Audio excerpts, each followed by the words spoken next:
सुप्रभात बच्चों। मैं वरिष्ठ व्याख्याता PS राजपूत वाणिज्य आज आपके सामने कक्षा 11 अकाउंटेंसी सब्जेक्ट की इकाई 4 इकाई 3 पूरी हो गई है। इकाई 4 का जो अध्याय है तलपट, इसको ट्रायल बैलेंस के नाम से भी जानते हैं, उसका भाग 2 लेकर आपके सामने उपस्थित हूँ। भाग 1 में आपने तलपट की थ्योरी देखी, थ्योरी वाला वीडियो आपने देखा, वो उसमें थ्योरी दिया है और इसमें मैं आपको एक सवाल लेकर आ रहा हूँ और सवाल के माध्यम से आपको बताऊँगा कि तलपट होता क्या है। साथ ही साथ आपकी याददाश्त के लिए, आपको पिछले वीडियो से जोड़ने के लिए आपके साथ मैं थ्योरी का कुछ भाग और लेकर के आपके सामने हूँ। तो चलिए पहले मैं आपको एक बार बता देता हूँ कि तलपट है क्या। जैसे कि बच्चों आप जानते हैं कि दोहरा लेखा प्रणाली में लेखांकन का जो चरण प्रारंभिक लेखा जनरल सहायक बहियों से शुरू होता है, उसके बाद फिर खाता बही का काम करते हैं, इसको हम खतौनी का काम करते हैं। तो ये दूसरा चरण होता है दोहरा लेखा प्रणाली का। तो पहला और दूसरा जो चरण होता है, यहाँ तक जो काम किया गया है उसकी गणितीय परीक्षण के लिए, गणितीय शुद्धता की जांच करने के लिए खाता बही में जितने भी खाते हैं उनकी एक हम सूची तैयार करते हैं, जिसे हम तलपट के नाम से जानते हैं। इसमें खातों के नाम तथा जमा पक्ष के योगों अथवा शेषों की रकम को हम एक तालिका के रूप में लिखते हैं। इस तालिका को तलपट, शेष परीक्षण, परीक्षा सूची या कच्चा आंकड़ा भी कहा जाता है। तो साधारण सी बात हो गई कि जो काम हमारा जनरल या प्रारंभिक लेखे से शुरू हुआ था, वो खतौनी तक पहुंचने में, खातों के शेष निकालने में कहीं हमें गणितीय त्रुटि, जोड़ने, घटाने, लिखने की कोई त्रुटि तो नहीं हो गई है, उसका परीक्षण कर लेना आवश्यक होता है, क्योंकि आगे का काम भी हमें करना होता है जो सारांश का काम होता है। तो इसका परीक्षण करने के लिए हम खातों की एक सूची बना लेते हैं, एक तालिका बना लेते हैं, जिसमें जिन खातों के नामे शेष या डेबिट शेष आ रहे हैं उनको एक तरफ लिखते हैं, जिन खातों के जमा शेष या क्रेडिट शेष आ रहे हैं उनको एक तरफ लिख लेते हैं। ये दोनों पक्षों का योग बराबर आ जाता है। यदि दोनों पक्षों का ये योग बराबर है तो सामान्यतः ये मान लिया जाता है कि अभी तक हमसे कोई त्रुटि नहीं है, और यदि त्रुटि हो गई है तो उसको दुरुस्त कर लिया जाता है। ये उद्देश्य तलपट बनाने का होता है, इसी को हम तलपट के नाम से। तो एक तरह से बच्चों तलपट खातों की एक सूची है, एक तालिका है, जो ये बताती है कि डेबिट शेष क्रेडिट शेष के बराबर हैं। तो आप जानते हैं कि पिछले जो वर्गीकरण वाला अध्याय, खतौनी वाले अध्याय में मैंने आपको बताया था कि खातों का शेष कैसे निकालते हैं। तो कुछ खातों का शेष डेबिट होता है, कुछ खातों का शेष क्रेडिट होता है। डेबिट के जिन खातों के डेबिट शेष आ रहे हैं उनको हम एक तरफ लिखते हैं, जिन खातों के क्रेडिट शेष आ रहे हैं उनको एक तरफ लिखते हैं, और दोनों का जोड़ लगाते हैं तो बराबर आता है। क्योंकि दोहरा लेखा प्रणाली का सिद्धांत ये कहता है कि जितनी राशि हमने डेबिट में लिखी है उतनी राशि हम क्रेडिट में। तो शेष भी बच्चों, जिन खातों के डेबिट शेष आ रहे हैं और जिन खातों के क्रेडिट शेष आ रहे हैं, यदि इन दोनों को तालिका के रूप में देखेंगे तो हमेशा दोनों का जोड़ बराबर आता है और है। देखिए अब आगे तलपट बनाने की विधियों को फिर से मैं दोहरा देना। तो 4 विधियाँ होती हैं: योग विधि, बंद खातों को छोड़ कर के योग द्वारा, शेष विधि, योग एवं शेष विधि। योग विधि से मतलब बच्चों ये हो गया कि जैसे कि आपने देखा था खाता बही वाले इस वीडियो में आपने देखा था कि मैं खातों के जोड़ लगाता था फिर शेष निकालता था। तो शेष निकालने के पहले हम जो खातों के जोड़ लगाते हैं वो योग विधि कहलाती है। तो जिस खाते का डेबिट जोड़ है वो डेबिट साइड में लिखो, क्रेडिट जोड़ है क्रेडिट साइड में लिखो। इस तरह से जो जोड़ आएगा वो बराबर आएगा, वो योग विधि कहलाती है। ये थोड़ी सी मेहनती होती है, ज़्यादा समय इसमें लेती है योग विधि में। इस विधि में क्या करते हैं, सिंपली फिर से एक बार दोहरा देना चाहता हूँ। जब हम खातों का शेष निकालते हैं तो शेष निकालने के पहले हम खातों के दोनों पक्षों का योग लगाते हैं, डेबिट योग लगाते हैं और क्रेडिट योग लगाते हैं, और जिसमें जो ज़्यादा होता है ज़्यादा वाले में से कम वाला घटा करके हम शेष निकाल लेते हैं। तो शेष निकालने के पहले जो हमने खातों के जोड़ लगाए, उन जोड़ों को यदि डेबिट जोड़ को डेबिट साइड में लिखें और क्रेडिट जोड़ को क्रेडिट साइड में लिखें, सभी खातों का, और फिर उनका योग लगाएं तो हमेशा बराबर आएगा। ये योग विधि कहलाती है। अब बंद खातों को छोड़ करके, अब कुछ खाते ऐसे हैं तो जिनके दोनों पक्ष बराबर हो जाते हैं, इनके शेष नहीं निकलते हैं। बराबर हो गया तो शेष निकलने का प्रश्न ही नहीं है, तो ऐसे खातों को छोड़ दिया जाए तलपट बनाते समय, तो एक विधि वो हो गई। फिर सबसे जो लोकप्रिय होती है वो शेष विधि होती है, और ये उपयोगी ज़्यादा होती है। सामान्यतः शेष विधि से ही सवाल तैयार किया जाता है। तो शेष विधि में जिन खातों के डेबिट शेष आ रहे हैं उनको एक साइड लिखो, जिन खातों के क्रेडिट शेष आ रहे हैं उनको एक साइड लिखो, वो शेष विधि कहलाती है। फिर एक चौथी विधि होती है योग एवं शेष विधि, जो पहली और तीसरी विधि का संयुक्त रूप है। तो अब बच्चों परीक्षा में सामान्यतः जो सवाल आता है वो शेष विधि का ही आता है, लेकिन एक सवाल ऐसा सवाल है मैंने जो चारों विधियों से हल करके आपको दिखाया, ताकि आपको तलपट के विषय में पूरी जानकारी अच्छे ढंग से मिल सके कि वास्तव में तलपट होता क्या है, बनाया कैसे जाता है। यदि हम योग विधि से बनाएंगे तो कैसे बनेगा, बंद खातों को छोड़ करके योग विधि से बनाएंगे तो कैसे बनेगा, शेष विधि से कैसे बनता है और योग शेष विधि से कैसे बनता है। तो परीक्षा में सामान्यतः शेष विधि का ही प्रश्न आता है, और शेष विधि ही हमें अंतिम खाते बनाने के लिए उपयोगी होती है। तो चलिए अब आपकी किताब का पहला ही प्रश्न है बच्चों, वे खाते। थोड़ा सा प्रश्न के पहले मैं एक बात और दोहरा दे देना चाहता हूँ, यहाँ आपकी सुविधा के लिए लिख दिया कि कुछ खातों के शेष हमेशा डेबिट ही होते हैं और कुछ खातों के शेष हमेशा क्रेडिट ही होती हैं। ये आप पढ़ करके याद कर लें तो ज़्यादा अच्छा रहे। तो यहाँ देखो मैंने उन खातों के नाम लिखे हैं जो डेबिट शेष होते हैं पहले, जैसे रोकड़ खाता हमेशा डेबिट होता है, क्रय खाता हमेशा डेबिट होता है, विक्रय वापसी खाता हमेशा डेबिट होता है, आहरण खाता, संपत्तियों के खाते, सभी संपत्तियों के, फर्नीचर, मशीन, यंत्र, कंप्यूटर, ये सब वे जितने भी हैं या हानियाँ हैं, देनदार, प्राप्य पत्र, ये इतने खाते हैं। इन सब खातों के शेष बच्चों हमेशा डेबिट ही होते हैं। अर्थात जब तलपट बनाएंगे तो आप इनके शेष को डेबिट वाले कॉलम में लिखेंगे। ये आपकी सुविधा के लिए है। और ज़्यादा गहराई से अध्ययन करना है, व्यक्तिगत संपत्तियों के नाम जानना है, आपको व्यय और हानियों के नाम जानना है, तो फिर आपकी किताब में बहुत लंबा चौड़ा एक चार्ट बना है, वो पढ़ लें। और दूसरे जब आप सवाल हल करेंगे तो अपने आप इनके नाम भी याद आपको हो जाएंगे।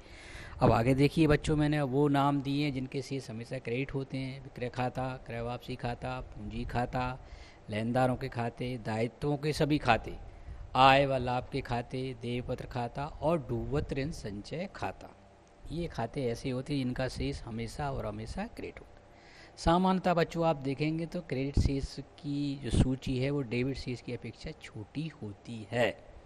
तो ये आपको इसमें याद रखना पड़ेगा कि कौन से खातों का शेष डेबिट होता है और कौन से खातों का शेष क्रेडिट होता है। और इनके नाम लिखकर राशि भर तो लिखना ही होती है, वो तलपट कहलाता है, उसको तलपट परीक्षण कहते हैं, कच्चा आंकड़ा कहते हैं नहीं। अब ये आपकी किताब का पहला सवाल है जो योग विधि से बना हुआ है, और इससे आपको चारों विधियों से हल करके देखना है। देखो बड़े ध्यान से देखें, यदि एक सवाल आपने ठीक ढंग से समझ लिया तो बाकी सारे सवाल ईजिली हो जाएंगे। इसमें कोई विशेष दिमाग लगाने की आवश्यकता नहीं होती, विशेष याद रखने की आवश्यकता भी नहीं होती। जब आप 4 से 10 सवाल हल करोगे तो अपने आप आपको याद हो जाएगा कि इस खाते का शेष हमेशा डेबिट ही रहता है, उस खाते का शेष हमेशा क्रेडिट होता है, और दोनों पक्षों का जोड़ लगा देते हैं।